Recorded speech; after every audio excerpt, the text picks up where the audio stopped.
The death of God is about the drying up of a horizon of meaning and of a whole form of human life. Where do we stand in the illusion it makes? What kind of space are we invited into? The material relations between people become social relations between things. When we look at toasters, corn, and TVs, we still, to a large extent, live in the interregnum between worlds, if you will, or between paradigms. Not many people in the history of the world have faced that. Zero Squared is the Zero Books Podcast.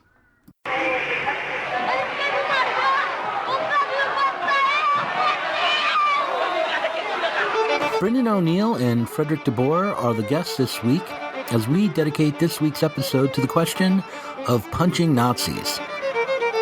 Brendan O'Neill is the editor of Spiked Online, a publication that I would describe as having an attitude that is both socialist and libertarian in the American sense of the word.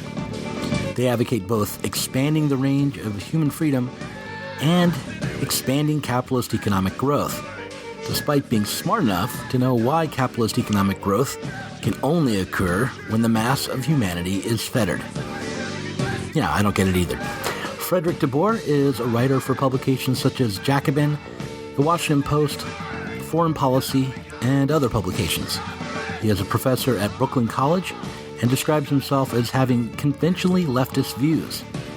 A socialist, he is something of a mixer and has engaged in many Twitter battles with neoliberals like Jonathan Chait and Sadie Doyle. This episode is a mashup. It is the result of cutting down two interviews into a single polyphonous episode. Two otherwise disparate voices have been brought together here, not because they agree, but because they both have opinions and were willing to share them. To underline the point further, let me say again, there are two people in this episode and two different opinions. DeBoer is the man with the American accent. O'Neill is the Brit. It's Wednesday, February 8th, 2017, and I'm Douglas Lane, the publisher of Zero Books and the host of this podcast. Thanks goes to members of the Zero Books Club. Zero Books Club members receive access to the Inside Zero Books podcast, which sometimes consists of unedited or full-length interviews from the Zero Squared podcast, and sometimes features conversations with Zero Books readers about the state of the left. The music you're listening to right now is Smash Things Up by Chikung. But in just a moment, you'll be listening to Brendan O'Neill and Fredrick DeBoer discussing punching Nazis.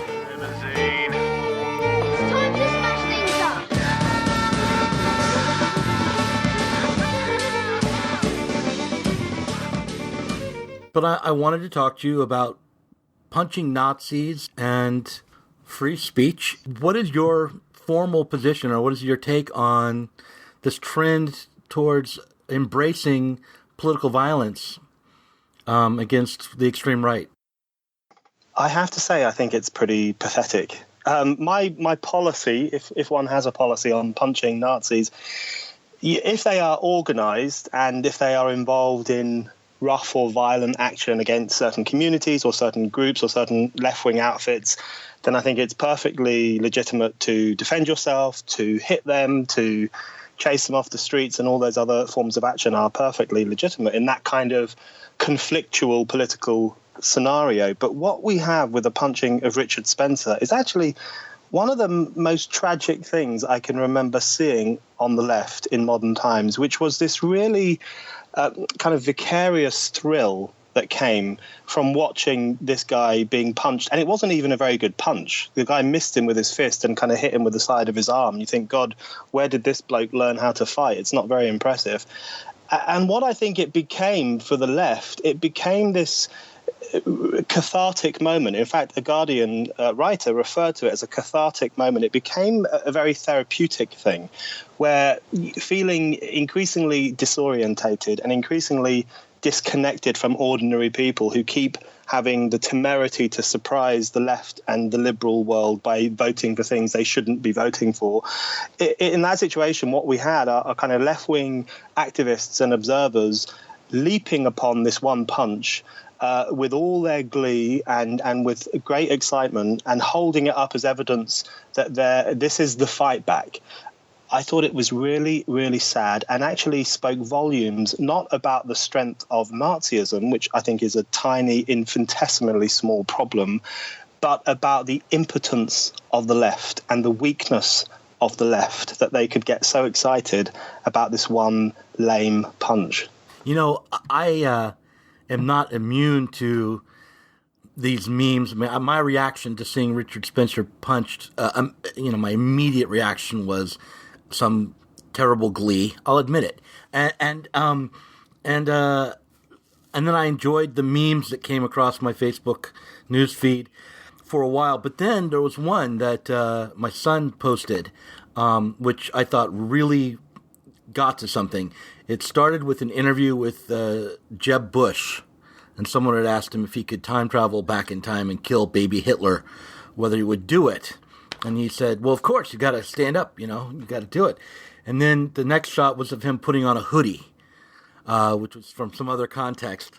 And then the next shot was the guy in the hoodie running up to Richard Spencer and punching him. Yeah, I love a good meme. I love memes. I share memes. They make me laugh. But memes aren't real life. And I thought what I found really depressing was the way in which memes became the focus of politics. They became the stuff of politics following that punch. And it was almost as if they were the real thing in the left's worldview post-Trump. I've seen a cartoon comparing the punching of Richard Spencer to Captain America punching actual Nazi soldiers from those old cartoon strips. I've seen people say things like, why do you think it's bad to punch a Nazi? That's how we took them on in the 1930s. And I just want to say to these people, please stop embarrassing yourself. This is self-humiliation. In the 1930s, Western leftists got off their asses, traveled to Spain, learned how to fire a gun, got shot, got beaten up, actually fought against fascists in a meaningful way. That is not comparable to sitting at home in your bedroom and watching a 1-minute video on a loop and laughing at it and posting on Twitter about how much joy you have derived from it. So I think what it really revealed was it revealed a lot about the post or the Trump era, rather, which is the left doesn't know how to compute this. It doesn't know what's going on. It doesn't know how to confront what's going on. And so it's increasingly latching on to small incidents like this, or indeed onto large protests, which are quite unfocused, and just hoping that this is the resistance. And I think they need to think a bit more and organize themselves a bit more and have a word with themselves rather than going in for all this stuff. Well, let's have a word with ourselves right now. I wanted to ask you your opinion about black bloc tactics and the mentality, the sort of siege mentality that supports them. What do you think about the debate around that, around punching Nazis, around rioting? And what's your opinion there? Well, I've said this before. The left fixates on moral questions of those kinds of tactics, in part as a means to avoid discussing the efficacy of those tactics. When you say black bloc tactics, I think that's very important, because a tactic, right, is a technique that you're applying towards a particular strategic end. It's a means and not an end into itself. We endlessly debate whether it's moral to punch a Nazi, right? Meanwhile, what difference does it make if Richard Spencer gets punched in the face, right? People say that they understand that it doesn't make any difference, but there's such a fixation on it. There's such a relentlessness in remixing it and making memes out of it and reveling in it and congratulating ourselves about it that it seems to me to suggest that people are taking it far too seriously. If we want to debate the black bloc, let's ask, what is the purpose of black bloc tactics today? What are our goals? Which of our goals can they plausibly achieve, and how? The answer to that question to me seems to be straightforwardly none of them, that there is no coherent sort of vision of change, no sort of political theory of change, where anyone can articulate to me how black bloc tactics save us from a situation where, this demagogue, this nativist, this proto-fascist controls the American military. has the nuclear codes, has predator drones, has tanks and MRAPs, has snipers, right? And it just seems to me to be an awful distraction, just a waste of our time to spend so much of our energy debating the use of political violence when even the most optimistic person can't sort of define a situation in which political violence would lead to our taking power. Well, it all gets down to debates about propaganda, whether it's good propaganda to punch a Nazi in the face because it sends fear into the hearts of your enemies. Well, I mean, think about it this way. If you had some prominent left-wing figure was at a protest and a Trump supporter came up and punched them in the face, would the left suddenly stand down and say, oh, no, they're going to punch us, let's not leave the house? No. Right. No, literally the opposite, right? We'd be inspired. We'd say, you can't scare us. We're going to come out in even greater force. Like the idea that Richard Spencer getting punched is going to make people afraid to be alt-right is a total betrayal of how basic psychology works. What do you think the character of the Trump threat is? And before I let you answer that, let me tell you just a little bit about what I think the character of the Trump threat is. I think that Trump does represent some sort of neo-fascist or far-right, very extremely reactionary movement, and that he's probably not even the worst example on the world stage right now, not even the worst example that's seeking state power, but he's a very bad this is a very bad moment. It's a very dangerous moment, and that the U.S. state is split against itself in a way that I've never seen before. I am quite concerned. I mean, just yesterday he apparently threatened to send troops to Mexico. I worry that this could build to be something that is world historic, and that it maybe is not identical to the 1930s, but that would compete in some ways with that moment. What do you think? Am I overreacting? I think maybe you are, but you're not the only one, so you're in good company. I have real trouble with the suggestion that Trump is a fascist or a neo-fascist or on his way to becoming a fascist. I just think the word fascist and the word fascism have been overused to the point of having become utterly meaningless. This is not an original point. George Orwell made this point in the 1940s, where he said people use the word fascists so much that it now basically just means things I don't like.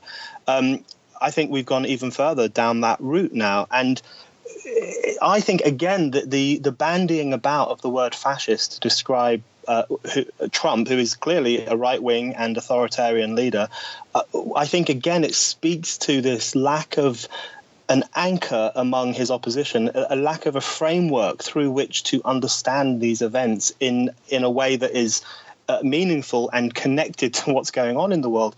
To my mind, fascism is a very, very specific thing, and no one benefits from pretending that it's something else. Fascism, to my mind, is a situation where the rulers of society face a grave or existential threat from organized labor or from a very well organized left, and incapable of dealing with that threat, they allow themselves to be replaced or they allow themselves to be fronted by a mass movement that is usually of a paramilitary nature, and they use that to instigate a class war or a civil war to get things back onto an even keel.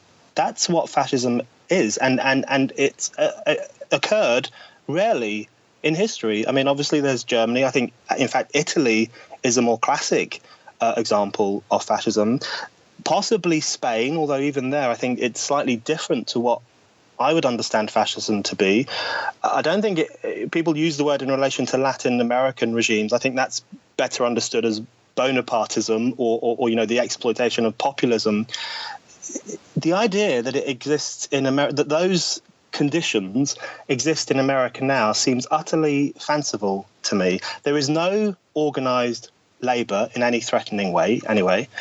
There is no mass movement of paramilitary people willing to fight to the death to defend the Trump regime. So none of those conditions that I think satisfy the term fascism exist. What I think people mean when they say fascist is, I really hate Trump. That's what they're saying, and but which is fine. I absolutely don't have a problem with people really hating Trump. I do have a problem with them misusing the word fascist, because I think it obscures what was unique about these episodes in history, and it makes people feel extremely scared in the present, which I think is ultimately self-defeating.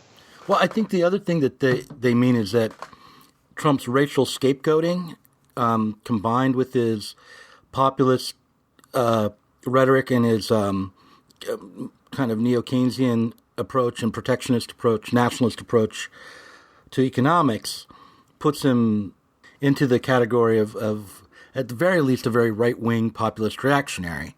And that there's a danger that the scapegoating will help to set up conditions in the future that might lead to something like, I don't know, civil war, but some sort of popular attack upon minorities, and organized through the state. I can't see that, but even if I can see how he scapegoated minorities, particularly in his campaign in relation to the things that he said about Mexicans and his continuing threat or now insistence that he's going to fortify the security barrier or build a wall. His concern about Muslims, his very censorious and shrill and overblown concern about the threat of Islam. Clearly, he has some very problematic right-wing, quite hard right-wing tendencies, but even that doesn't fall into the description of fascism. I mean, numerous governments have done things like this over the past few decades. The British Labour government did it in the 1960s in relation to Asians in Kenya who were moving to Britain in huge numbers because of problems in Kenya. And the Labour government instituted what was, in essence, a racial law that would prevent their ability to move in huge numbers. So that kind of thing has happened before in numerous different ways. Right now in the European Union has basically a two-tiered approach to immigration, where you have free movement within the EU itself, which means Poles can move to Britain and Britons can move to Germany and so on. But at the same time, the EU pays African dictators to stop their people from trying to get to Europe. And the consequences of that are absolutely dire. People are dying and sinking to the bottom of the Mediterranean in their thousands, which makes Trump's travel ban on those 7 Muslim countries look like a tea party in comparison. So all that kind of stuff happens in various different ways. I think no one benefits from calling it fascism. I think all that does is it gives the opponent of those things a kind of a cheap thrill, or it allows them to pretend that they are engaged in a really historic conflict, when in fact the truth might be that they are dealing with something fairly normal as far as Western politics goes. Okay, so one more round on this and then we'll move on, but let's do a thought experiment for a moment. And I understand that you reject this, but let's grant this premise that, in fact, Trump and other leaders like him do represent some sort of neo-fascist threat. Is attacking someone like Richard Spencer or violently rioting outside of the UC Berkeley campus where Milo's going to speak, would that be a useful or smart tactic against actual fascists? If these were real fascists, if fascism was an actual thing in 21st century America in the way that I've described it, where the state kind of encourages a very large group of paramilitary forces to take on the left or the opposition or whoever else it might be, then it wouldn't be okay to punch Richard Spencer or to riot at Berkeley. You ought to be arming yourself and setting up secret radio stations and publishing underground newspapers. See, this is the thing that really I find very, very interesting. If people really thought that Trump represented a new form of kind of American fascism, they wouldn't be marching through the streets with vagina hats on their heads and holding up placards with witty slogans that they very keenly hope will be tweeted and retweeted thousands of times, which seems to me what those placards are designed to do, they wouldn't be doing that if they took their own arguments seriously. They would be thinking very carefully and very hard about how to confront this fascism. So there's a real disconnect between the language that they use to describe the Trump phenomenon and the actions that they take in response to it. And I think that disconnect reveals that the language simply isn't right and doesn't work. And then what happens, I think, is that the punching of Spencer becomes this very therapeutic thing. And then it does start to take on a quite censorious element. Because basically what you're saying, if these aren't particularly well-organized fascists and they're not engaged in actual violence and so on, then punching them is simply a way of stopping them from talking.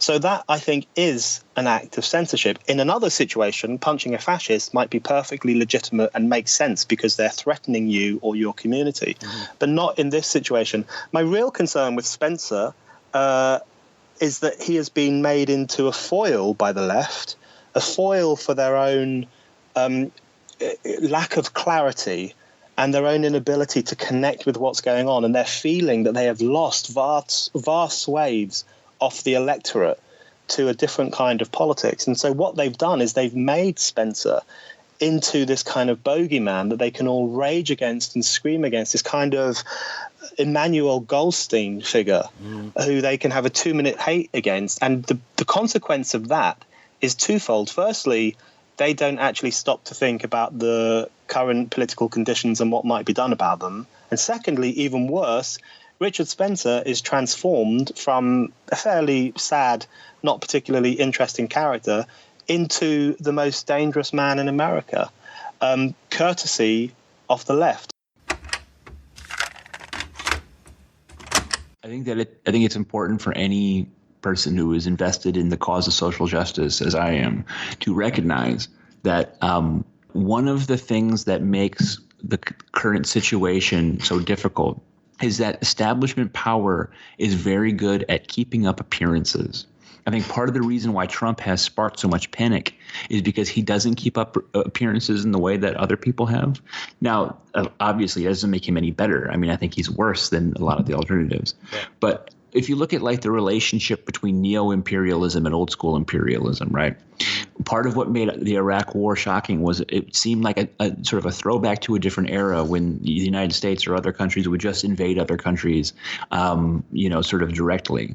Now we have these systems where we don't sort of undertake sort of direct imperialism. You don't, send the Marines to Latin American nations to sort of steal their resources. But you do have situations where companies like Chiquita Banana and Coke are allowed to operate with total impunity in those areas where they commit terrible crimes and where the weight of American power prevents them from being punished.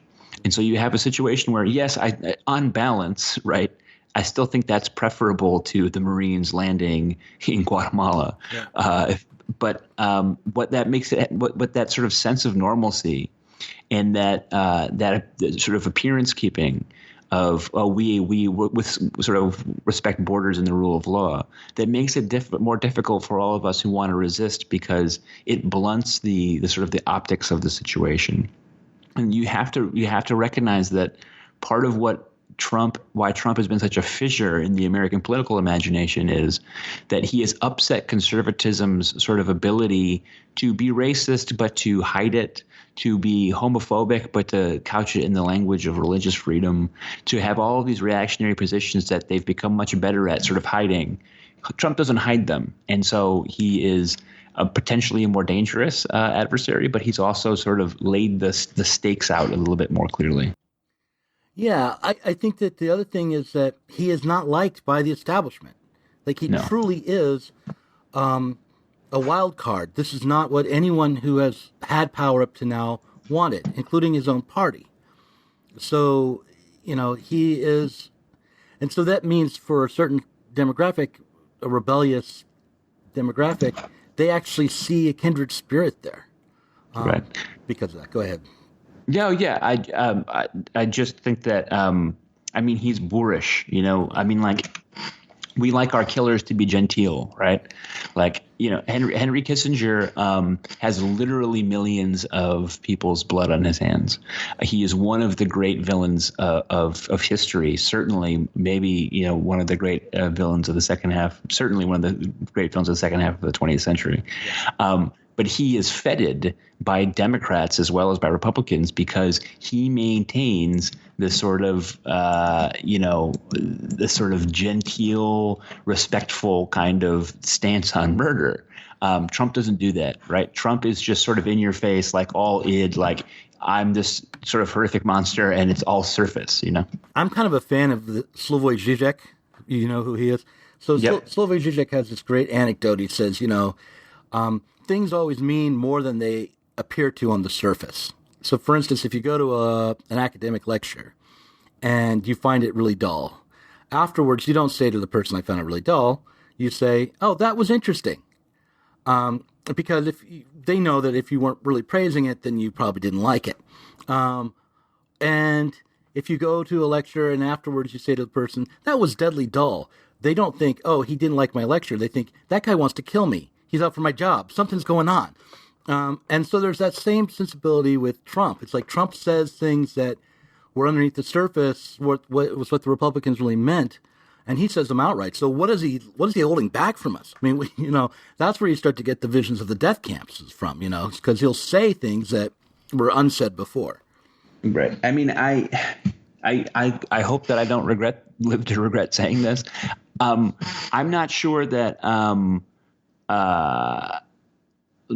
he has the sort of coherent ambition to desire death camps, really. Like, it's, the degree to which any of this is tied to any sort of broader vision of how the world should be is unclear to me. Like, all these people are writing these, like, what is Trumpism kind of essays, which to me implies much more of a coherent ideology than he probably already actually has, You don't think that Bannon is setting the terms for that more than he is, or something like that? I mean, I think Steve Bannon is a dangerous fellow. It's not clear to me that he's any more dangerous or even equally dangerous as like the neoconservatives who dominated the W. Bush era White House, right? I mean, they had a very well-oiled machine, an ideological apparatus that was tied to think tanks and magazines. They were well-funded. They had a very clear vision of the world, which was a world based on American domination that saw almost limitless war. Steve Bannon is certainly dangerous and certainly a reprehensible figure. It's just not clear to me that he is competent enough and has enough of a machine behind him to be as dangerous as they were.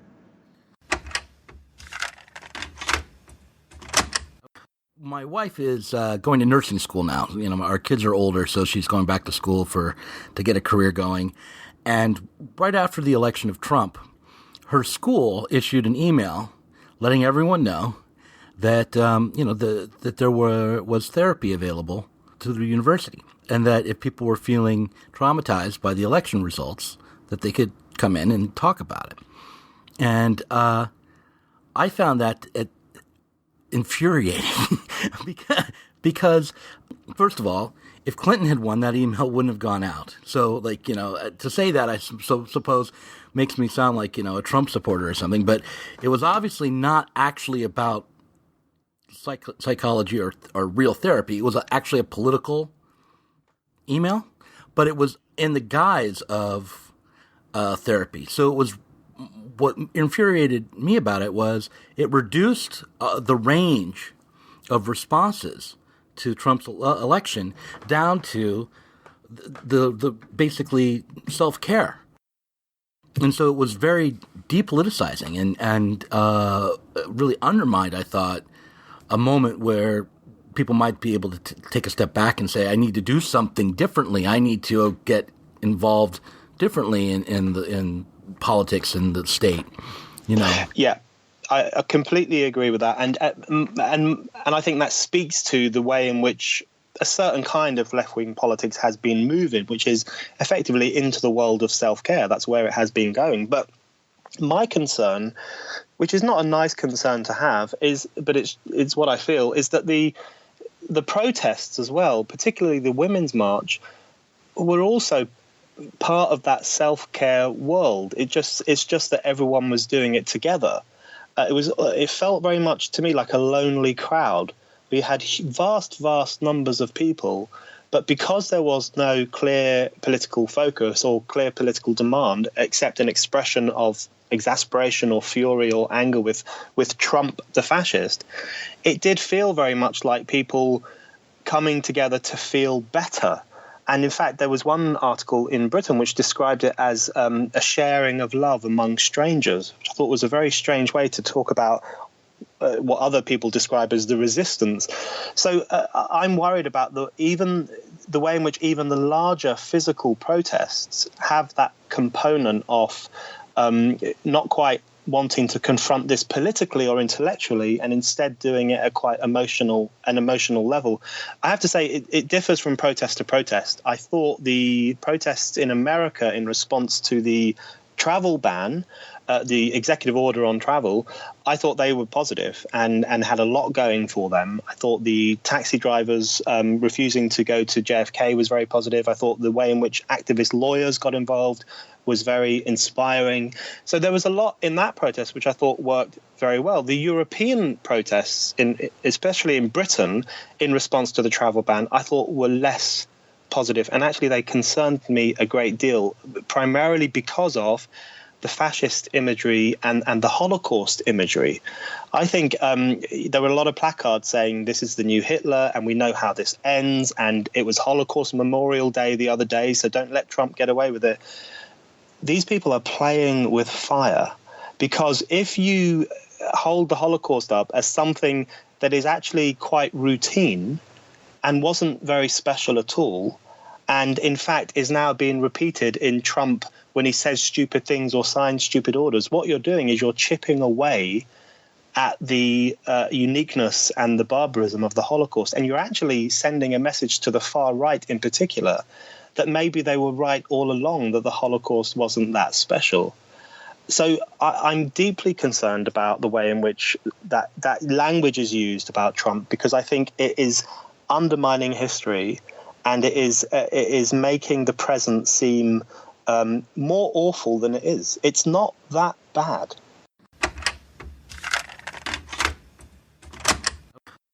The women's marches were successful beyond my wildest dreams. It was something like 1.5% of the American population went to a protest that weekend, which is amazing. Then you say, okay, that's 1.5% that protested, which means that 98.5% didn't. Let's suppose we threw this general strike. I think it would be incredibly optimistic to predict that we'd get a third as many people as went to the protests, because people, for obvious reasons, don't want to risk their jobs. So let's pretend that we get like a 0.5 percentage point of workers not going to their jobs. Is that going to be enough to depose Trump? I think that the answer is clearly no. And it's just, this is where a lot of my writing originates from, which is, despite what people say constantly, I don't harbor secret reactionary beliefs. I have sort of perfectly conventional left-wing beliefs, but I have a series of critiques of the sort of tactical and strategic instincts of the left and the Democratic Party also, that I've been applying for years. And unfortunately, I keep being proved right in terms of the problem with our tactics. Well, let's talk about the Women's March for a minute. I thought that it was a very successful event, but I didn't expect that it would be successful politically, because it didn't seem to be political. It seemed to be cultural. It was, which was fine. I mean, my aunt went to that protest, and my daughter went to that protest, and I was all for that protest. I think Trump is a scum, but I understood why they were out there, and it was a statement and a symbolic gesture, but it was not a political act, and not everything has to be. I mean, I think it's really important that we be clear about with the protests. I think that it's a very kind of naive vision of protest that you sometimes hear lately, that like the idea of a protest is to sort of prompt an immediate and material political outcome. So I've been, there's been this sort of ultra left critique of the Women's March protests, which I think were quite dumb, because I also thought that the Women's March was fantastically encouraging. But this critique is sort of like, well, if you look at the anti-Iraq war protests, they were the largest protests in history up to that point, and nothing happened. The war still went on as planned, as though, I can't imagine hardly anyone who went to those protests. I went to those protests, thought that they were going to stop the war, but that's not the point, right? Part of the point is you register the objection for one reason, so that history can never say that no one had a better idea, right?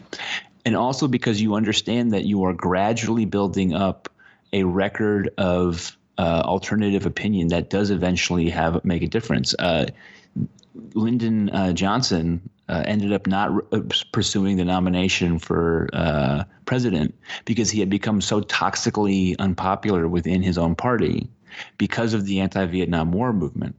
If you went to an individual anti-Vietnam War movement anti-war protest in 1966, you couldn't the next day say, "Oh, we beat the bastards. The Vietnam War's over."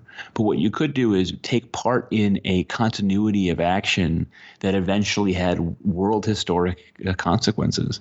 And I'm going to jump in because this is something I actually was one of those far leftists that mentioned the lead up to the war in Iraq as an example to think about when we were thinking about the Women's March. Not that it was a complete slam on that march, but it was just something to keep in mind, right? So, I wasn't around during the Vietnam War era, but I was around when we went in 91. I was 20 then, and I was around in the protests against the first Iraq misadventure.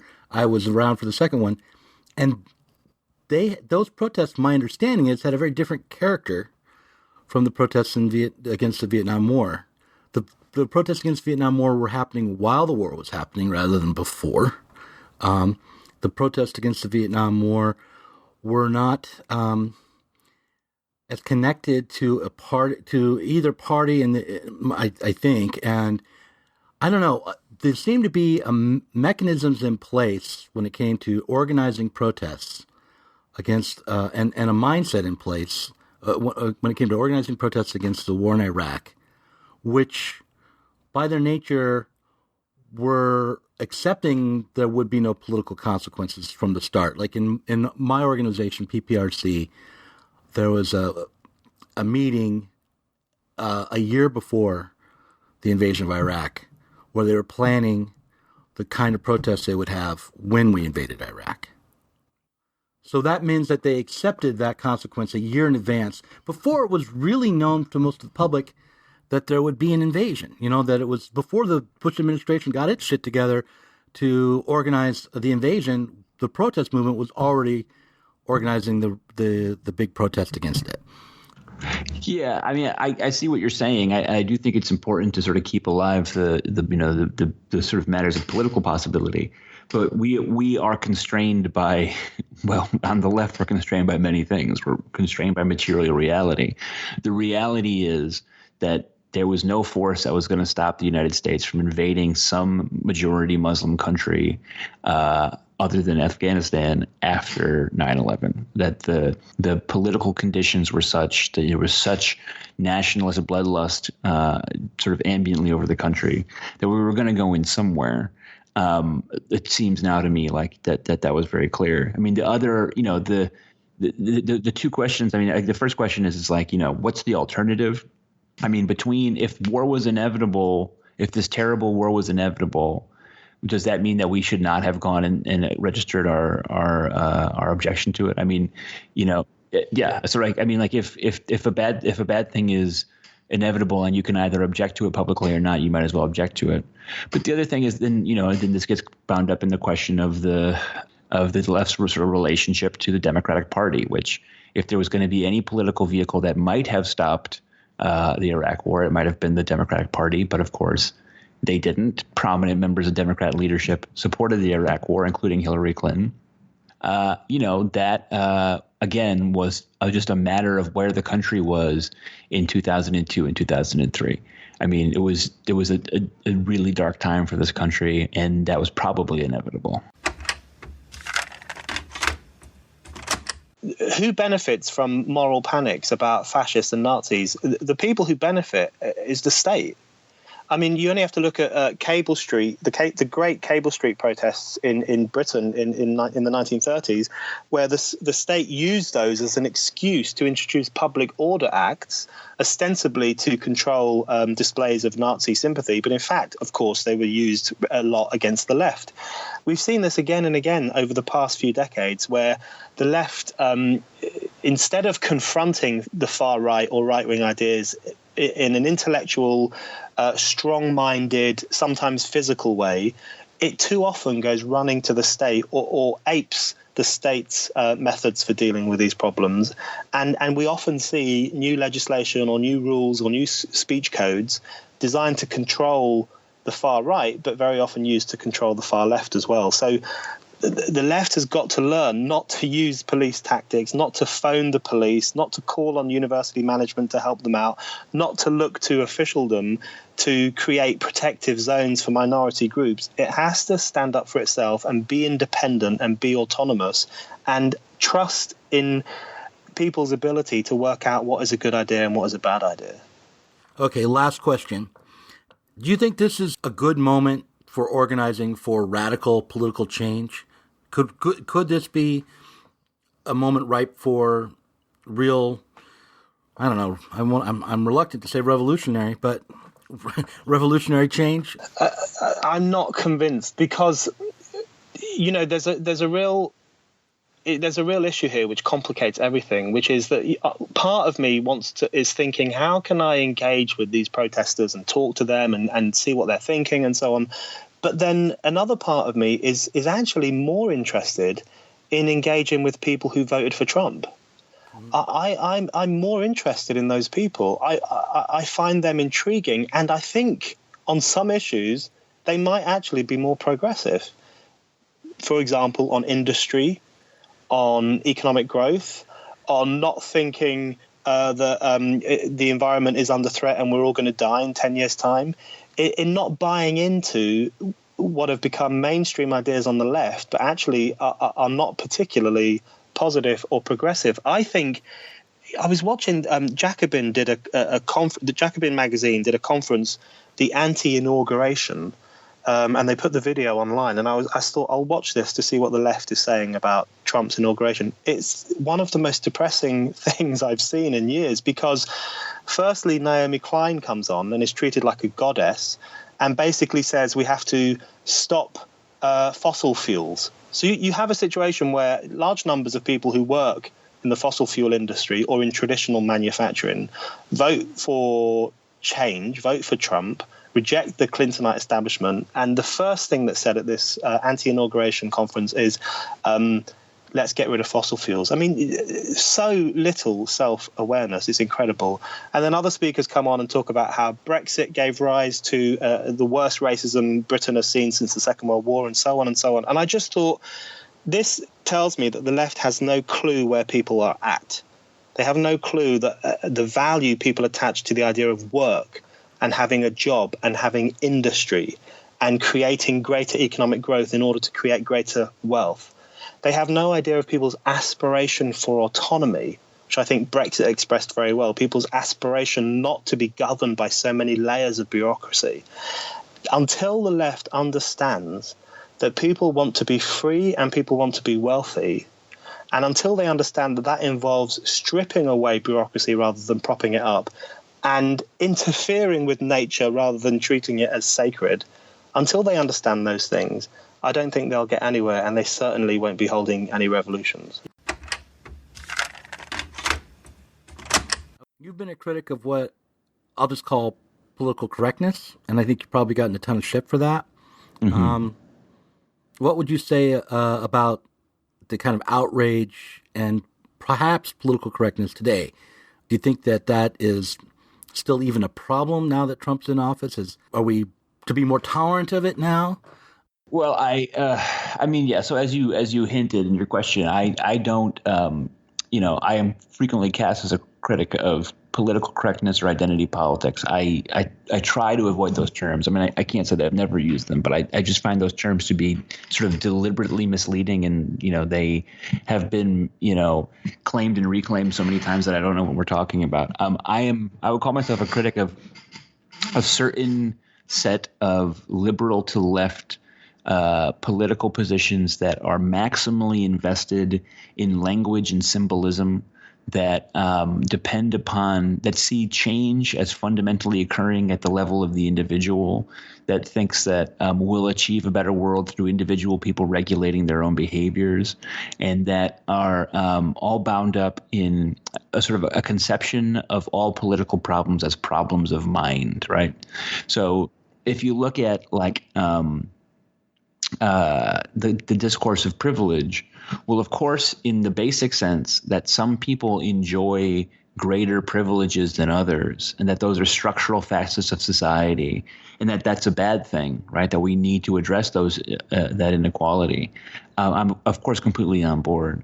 But if you look at things like, the obsession with checking your privilege, which is a ritual whereby people who are in more powerful positions, more privileged positions, sort of inform the world that they're aware of their privilege, it's a pretty good indication of what I'm talking about, because it's not clear at all to me, and has never been clear, what that does for anyone, what the ritualistic checking of privilege actually does. I mean, there's an implication that if someone checks their privilege, they will then move on to sort of greater action that will help to sort of tear down these inequalities. And if that's true, I'm happy about it. But I've always argued that by focusing so relentlessly on what's individualistic, on what's linguistic, on what's a matter of sort of individual social behaviors, we're fundamentally fighting against the effort to see these problems as sort of societal and structural.